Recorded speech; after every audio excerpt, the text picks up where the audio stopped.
Tonight, a number of major bills that would impact transgender kids are awaiting the governor's signature, one step away from becoming law. KCCI Chief Political Reporter Amanda Rooker talked with Governor Kim Reynolds about those bills for the first time since they reached her desk. Amanda. Stacey, James, the governor's office says those bills are still being processed, but the governor does plan to sign both of them once they do reach her desk. One of those bills would restrict which bathrooms transgender Iowans can use. The other would ban gender transition procedures for anyone under the age of 18.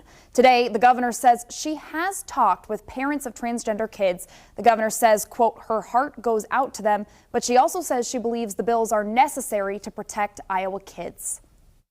I believe that the science isn't conclusive to support what we're potentially doing to our kids. These are irreversible. We don't even understand the long-term effects. I'm a parent, I'm a grandmother. I know how difficult this is. This is an extremely uncomfortable position for me to be in.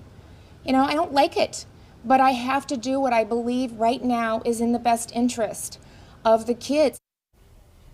And Amanda, we're also hearing for the first time the governor's plan to get her over-the-counter birth control bill across the finish line. Yeah, some Republicans are still divided over what that policy should look like.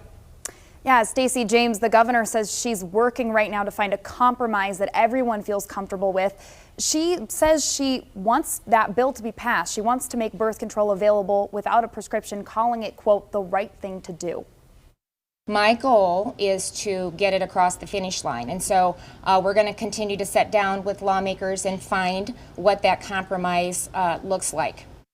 Another big thing we heard Reynolds talk about today, she weighed in on the possible indictment of former President Donald Trump, calling it, quote, a politically charged prosecution.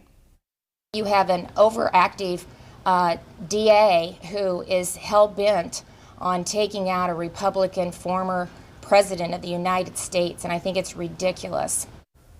Over the weekend, the former president predicted he'd be arrested today over allegations of hush money payments, but so far that prediction has not come true. Stacey, James.